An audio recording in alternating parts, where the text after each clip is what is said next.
Tonight on the Muskie Daily, WMCO celebrates its 55th birthday. And the women's soccer team receives a distinguishing award. All that coming up right now.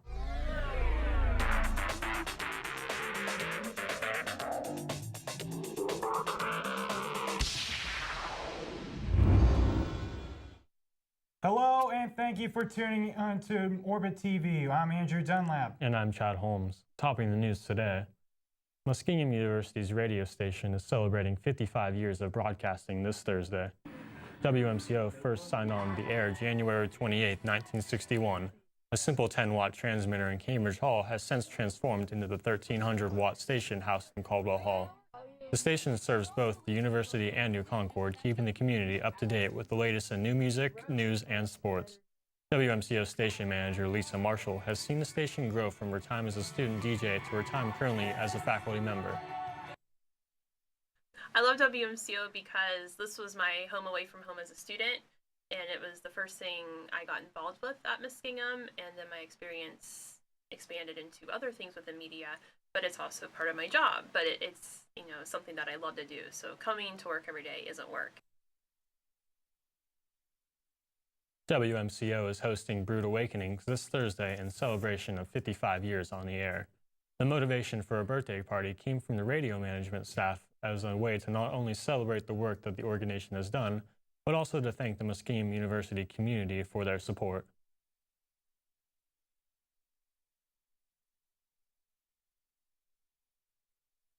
Muskingum University students had the opportunity to visit different sororities and fraternities during a Greek Week open house that was held last Wednesday on January 20th.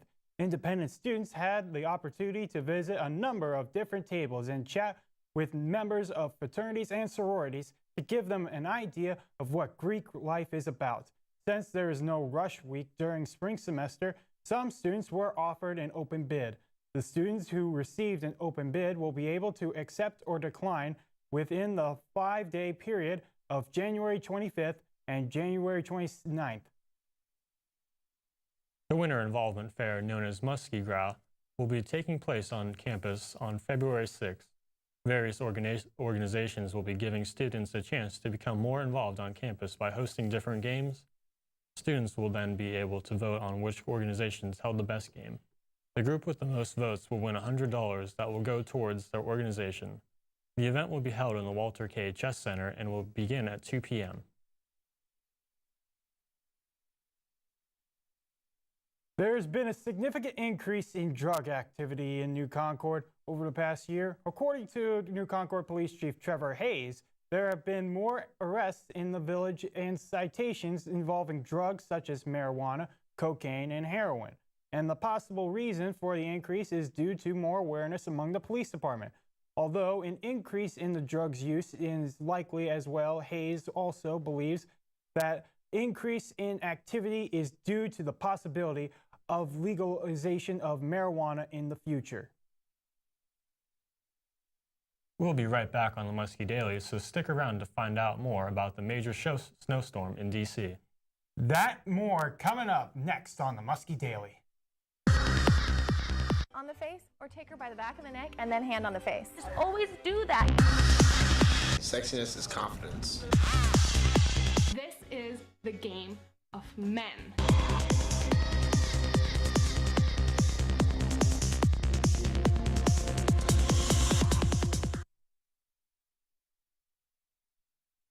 A yacht sinks off the coast of Miami, Florida. Carrie Code has the story. According to CITO, this is a picture of the Serena 3 yacht shortly before it sank in waters off Fort Lauderdale. Captain Tim Morgan says the distress call went out shortly before 6 p.m. Monday about the boat taking on water, and less than 2 hours later, the CITO captain says the yacht was gone. It just gradually took on more and more water, and then it went down by the stern, and it rolled over, and then finally went under the waves. According to the Coast Guard, the yacht with 13 people on board sank about 13 miles east of Sunrise Boulevard in Fort Lauderdale. CITO snapped this picture of items from the yacht floating after it sank. Fortunately, the Coast Guard rescued everyone on board and there were no injuries, we're told. Morgan and 3 CITO boats managed to pluck a wave runner from the yacht, as well as a life raft that was deployed off the yacht to rescue people on board. Cito says several Good Samaritan vessels nearby the Serena 3 also took in passengers. Morgan says it appeared a mechanical problem might be to blame. He says it's fortunate that the ship was relatively close to shore so Coast Guard could rescue passengers. And in the dark of evening, with water rushing on board this yacht, Morgan says it was impossible to save. The amount of water that was taking and how quickly the boat sank, I really didn't think there was much anybody would have been able to do. A Flint woman is concerned about all the plastic water bottles needed in the Flint water crisis. She's concerned that they'll end up littering the streets or taking up space in landfills. That's why she's starting a grassroots effort to recycle all those bottles. Randy Conant reports.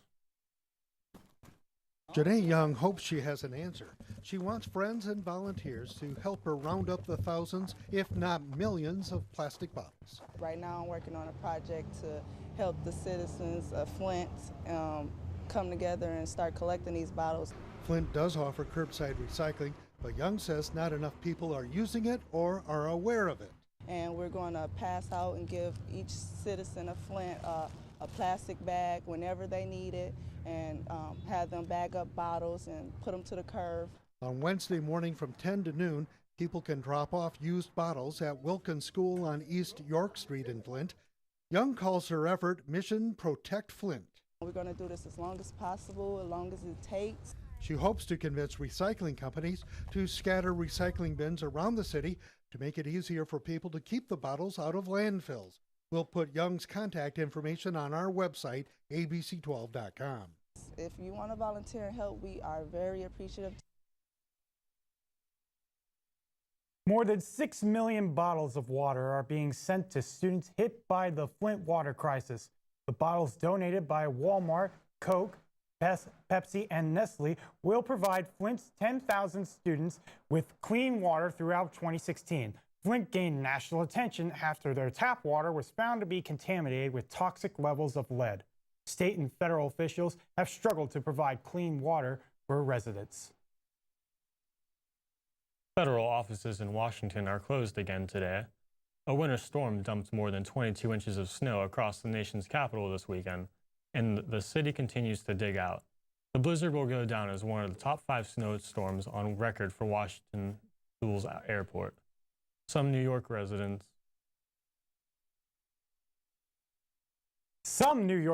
built an igloo during this weekend's blizzards and advertised it as a bouquet winter igloo for 2 on Airbnb, but it wasn't listed for long. Katie Lusso has more. Is there like a specific way to go in? Just go for it. Oh my gosh. It may take a little maneuvering. We're in. But inside this igloo lies everything you need to get through a cold Brooklyn night. We got some nice animal pattern blankets. Yeah. Got a couple candles. Some... Very romantic. Exactly. It's all thanks to some intense handiwork of 3 Greenpoint residents. You were just sitting around, you're like, let's go build an igloo, or how does that happen? Well, once we knew, yeah, pretty much. So they began researching on YouTube. Didn't help because they're all in foreign languages, but... So you're taking this pretty seriously. You're doing your research. Oh, we did our research. We did our due diligence when making this igloo. And 6 to 8 hours later, their igloo was complete. The next obvious step, listed on Airbnb. New York, people have done crazier things with their money. $200 to stay in a giant ice cave was not the most out of the question thing. The offer started coming in, but then Airbnb stepped in. Airbnb broke our hearts and took it down. So instead, they used the igloo to attract the ladies. They get pretty giddy as soon as they get inside and see how luxurious and romantic it is. I think the candles are a nice touch. So as you can see, we are inside the igloo right now. It's pretty nice in here, I gotta say. It's cozy, right? It is cozy. We could fit 4 people in here. I mean, I think there's room for a few more, but you know, if you're maybe interested in renting out this igloo, there's still time. You've probably got about a week, right? Probably got a few more days before this all melts. All right, so you heard it. Here in Greenpoint, that is the latest. I'm Katie Lusso, News 12, Brooklyn. We'll be taking a short break, but when we come back, Chris will have an update on the local weather. We'll be right back. We have the music. We have the cameras. We have the talent. Orbit Media, where the magic happens. On the story. On the quad. On the scene. This is the Muskie Daily.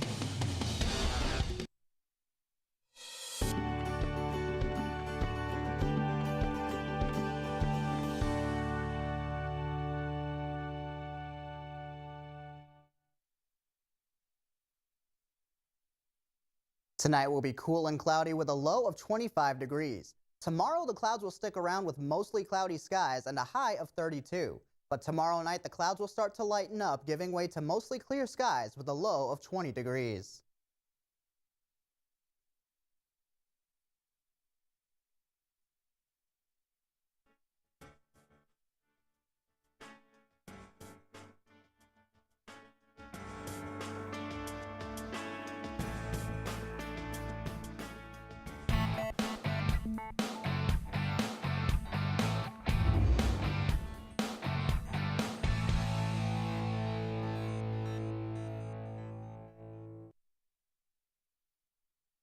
The Fighting Muskies women's soccer team was awarded with the National Soccer Collegiate Athletic Association Ethics and Sportsmanship Gold Award and Team Academic Award for 2015.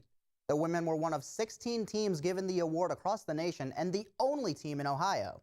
This award is given to teams that receive less than 5 yellow cards and no red cards. The Muskies finished the season with only 1 yellow card this year. Head coach Mary Beth Caudill explains how she feels about the accomplishment. I mean, it's difficult sometimes. This is often at the discretion of the referee, the officials that are at the game, and what's a yellow card to somebody or a red card to somebody else might not be. So for the girls to keep their composure on the field, I'm very thankful that we were able to achieve that. Muskie men's basketball came away with a huge victory on the road in Berea Saturday. The men defeated Baldwin Wallace 96-88 to earn their second OAC win of the season. Ricky Wilson was a force off the bench, putting up a team-high 22 points, while Jalen Page wasn't far behind with 21. The Muskies were able to keep Jake Featheroff away from the glass, holding the OAC's leading rebounder to just 7 boards on the night. The Muskies will be back at it on Wednesday when they face arch-rival Marietta at home. WMCO has the call with pregame starting at 7. Bad weather took what was supposed to be a 4-team quad meet down to a 2-team duel as the Muskie wrestlers took a hard loss to Case Western on Saturday, falling 25-16 to the Spartans. Jonathan Muntz, Toby Warrington, Jordan Burkholder, and Tanner Walker each notched wins for the Muskies early on, but the team failed to get any wins in the final 4 weight classes, allowing the Spartans to come back. The good news is that the Muskies are getting a bit healthier this week as John Rao has been cleared medically for light work and is expected to wrestle Saturday when the team takes on nationally ranked Baldwin Wallace in Berea. We'll be right back on the Muskie Daily, so stick around for some events happening on campus this week. On the face, or take her by the back of the neck and then hand on the face. Just always do that. Sexiness is confidence. This is the game of men.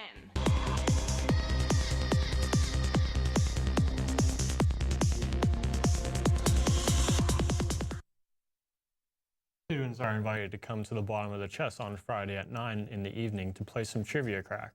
Students can come and win some prizes for showing off their knowledge.